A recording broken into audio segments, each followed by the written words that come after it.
Hello everyone, I am Jadeley Templado, and I will be reading my answers for Macroeconomics 122 assignment in Money, Monetary System, and Policy.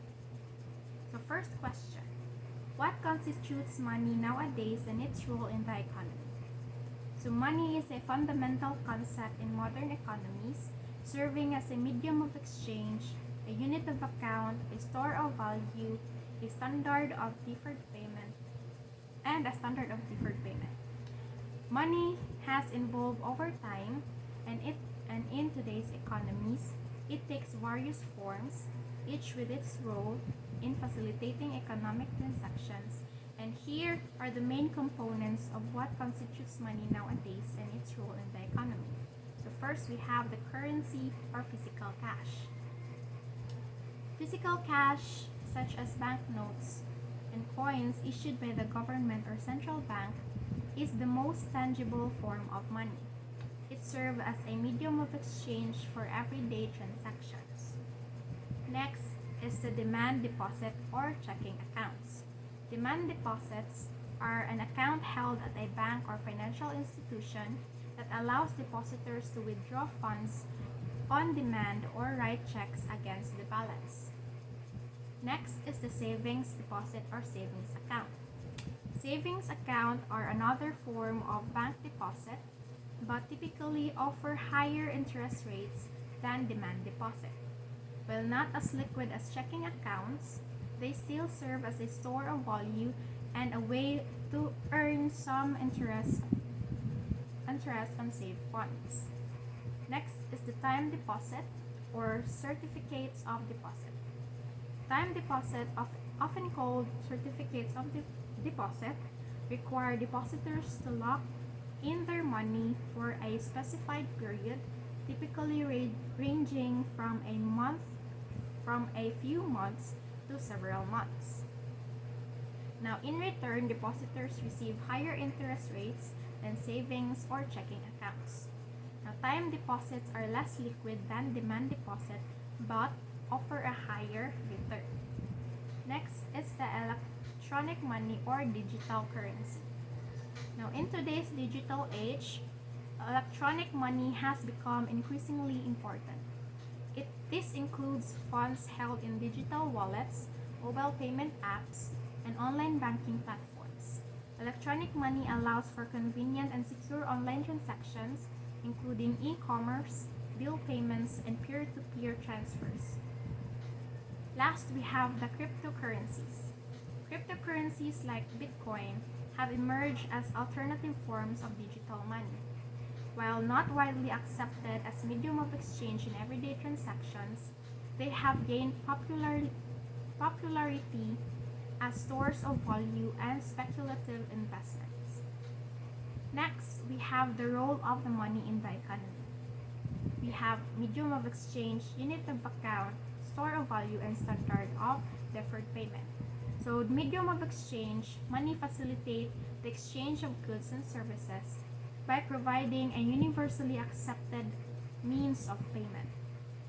It eliminates the need for barter, and it makes transactions more efficient. We have the unit of account, which money is a standard measurement unit for prices and economic values. It allows for easy comparison of the importance of different goods and services. Next, we have store of value. Money can be saved and stored for future use. It retains its value over time, allowing people to save for future expenses or investments. Last but not least, standard of deferred payments. Money enables contracts and agreements to specify future payments, debts, or obligations, and it provides a common reference point of financial transactions over time. Now, in summary, money plays a crucial role in modern economies by facilitating transactions, measuring value, preserving wealth, and enabling the functioning of financial systems. Now, the forms of cash have diversified in response to technological advances, but their core functions remain essential for economic activity. next question is to explain the factors and motives that affects the demand for money. So money demand refers to the desire of individuals and businesses to hold cash or liquid assets. The demand for money is influenced by several factors and motives. One is the transaction motive, which refers to the need for cash to make day-to-day transactions. Higher income individuals and businesses have more significant transaction needs and may hold more cash for daily expenses. People and businesses with more frequent transactions are likely to save more money. Additionally, the availability and convenience of electronic payment methods can reduce the need for holding physical cash. Another motive is the precautionary motive, which arises from the desire to have a safety net for unexpected expenses or uncertainties in the future. Individuals or households with volatile or uncertain income streams may hold more significant precautionary balances. People saving for specific future expenses may increase their cash holdings for precautionary reasons. During economic uncertainty or periods of instability, people tend to hold more cash as a precaution. The speculative motive for holding money relates to the desire to take advantage of investment opportunities or changes in the expected return on different types of assets. When interest rates are high, people may hold less money because the opportunity cost of having cash is more significant. Conversely, when interest rates are low, individuals may keep more cash. If people anticipate that cash prices will fall, they will hold more money to take advantage of future investment opportunities. Individuals with lower risk tolerance may have more cash as a precaution against losses in riskier investments. Now, the level of interest rates in the economy plays a significant role in influencing the demand for money. Higher interest rates reduce the need for money because holding cash becomes less attractive than interest-bearing assets. The expectation of future inflation can also influence the demand for money.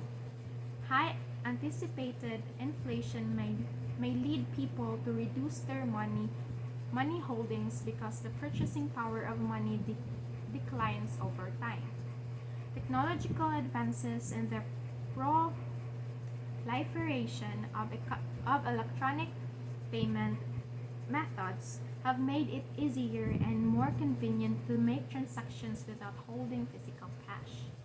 Now, the availability and convenience of electronic payment methods can reduce the demand for physical cash and checks. So, demand for money is dynamic and can change based on individual preferences, economic conditions, and external factors. Now, central banks and policy makers often study these factors to understand the money demand patterns within an economy and make informed decisions about monetary policy. So, for question number 3, what is monetary system and how does it differ from monetary policy? So, monetary system and monetary policy are two fundamental components of a country's economic framework, but they serve distinct purposes. First is the monetary system. So, a monetary system is the set of institutions, rules, and mechanisms that govern the creation, circulation, and management of money within an economy. So, it establishes the types of currencies, payment system, and financial institutions that are part of the economy's monetary framework. So for its components, the monetary system includes elements such as the central bank, commercial banks, various forms of money, payment systems, and regulations governing the money supply. So its function is the primary function. The primary function of a monetary system are to provide a stable medium of exchange, a unit of account, and a store of value within the economy. It ensures that individuals and businesses can conduct transactions, make payments, and hold wealth in a convenient and reliable manner. So, in monetary policy refers to the deliberate actions and strategies implemented by the country's central bank or monetary authority to influence the money supply, interest rates, and overall economic conditions. The central bank uses monetary policy tools to achieve specific economic objectives.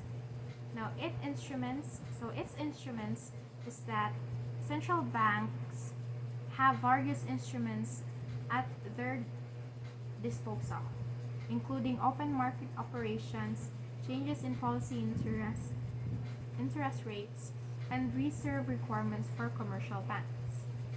So, the objectives of monetary policy can vary but often include controlling inflation, stabilizing financial markets, promoting economic growth, and maintaining employment levels. So central banks adjust their policies to address economic challenges and achieve these objectives.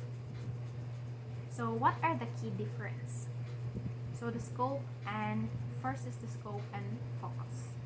So a monetary system is the broader framework that encompasses all aspects of money and financial assets within an economy. It deals with the structure, types, and functioning of money. Monetary policy, on the other hand, is a specific tool within the monetary system that central banks use to influence economic conditions. It focuses on managing interest rates, money supply, and other financial variables to achieve macroeconomic goals. So, the authority and implementation. In monetary system, it includes various institutions such as central banks, commercial banks, and payment systems, all working together to create and manage the money supply. While for the monetary policy, the responsibility of the central bank or monetary authority is the responsibility of the central bank or monetary authority. It has the authority to set and implement policies aimed to achieving specific economic objectives. Central banks use their policy tools to influence the monetary system. And last is the goals and objectives.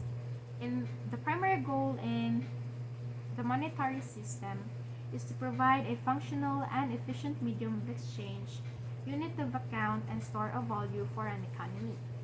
While for the monetary policy, it is designed to achieve broader macroeconomic goals such as price stability, maintaining full employment, and supporting sustainable economic growth. So in summary, a monetary system is the overall structure of mechanisms governing money and financial assets in an economy. For the fourth question, enumerate and explain the types of monetary policy and thus each type works. So monetary policy is all about managing the money supply and influencing economic variables like interest rates, inflation, and economic growth. Central banks use different types of monetary policy to achieve specific goals. There are four main types of monetary policy. First is the contractionary contractionary monetary policy, which this policy aims to reduce the money supply in the economy, slow down economic activity, and combat inflation and excessive economic growth. Central banks implement this policy by raising interest rates, selling government securities, and increasing reserve requirements for commercial banks. Contractionary monetary policy can effectively reduce inflation and cool an overheating economy. However, it may also lead to higher unemployment and slower economic growth. Next is the expansionary monetary policy. This policy is designed to increase the money supply and stimulate economic activity. It is employed to combat recession, boost employment, and promote economic growth. Central banks implement this policy by lowering interest rates, engaging in open market operations, and reducing reserve requirements for banks. Expansionary monetary policy can stimulate economic growth and reduce unemployment, but may also lead to inflation if pursued excessively. Next, we have the neutral monetary policy. This policy aims to maintain economic stability by neither contracting nor expanding the money supply significantly. It is typically employed when the economy is operating near its full potential and inflation is moderate. Next, we have the quantitative easing. So QE is an unconventional monetary policy tool used during times of financial crisis or when conventional policy rates are near zero. So central banks purchase long-term securities to lower long-term interest rates and stimulate lending and investment. So QE can help stabilize financial markets and support borrowing and investment when traditional policy rates are ineffective. So forward guidance. So in forward guidance, it is a communication tool used by central banks to provide guidance on future monetary policy actions. It helps influence market expectations about future interest rates and economic conditions. So the effectiveness of each type of monetary policy depends on various factors, including the state of the economy and the central bank's credibility. So the last question is, give examples of a specific monetary policies here in the Philippines. So the Central Bank of the Philippines, known as Bangko Sentral ng Pilipinas, uses different strategies to manage the country's money supply and maintain price stability, which is its primary goal. So some of these policies include changes in policy interest rates. So the BSP adjusts its policy interest rates to influence economic borrowing costs. When the BSP raises interest rates, it aims to reduce inflationary pressures, while lowering rates stimulates economic growth. Next is the reserve requirements. The BSP sets reserve requirements for commercial banks, which can impact the money supply and banks' lending capacity. Next, we have the open market operations, or OMO. The BSP buys or sells government securities in the secondary market to inject money into the banking system or absorb excess liquidity. Next, we have the macro-prudential policies. The BSP can limit loan-to-value and debt-to-income ratios to manage credit growth and reduce financial risk in the real estate sector. Next, we have the foreign exchange interventions. The BSP may use foreign exchange market interventions to stabilize the exchange rate. Next, we have the communication and forward guidance. The BSP communicates its monetary policy stance and outlook through official statements and press release to guide financial markets participants. Next, we have inflation trading framework. The BSP sets an explicit inflation target as its primary goal and adjusts monetary policy to achieve and maintain it. And last, we have the pandemic response measure.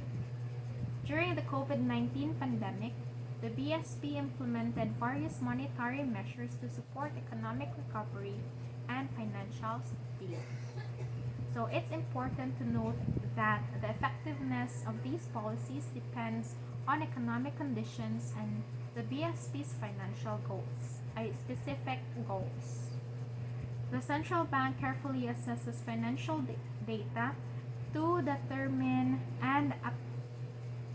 the appropriate procedures to maintain price stability and promote sustainable economic growth in the Philippines. So that would be all for my video. Thank you for watching, and once again, I am Templado Jadeley Maurice.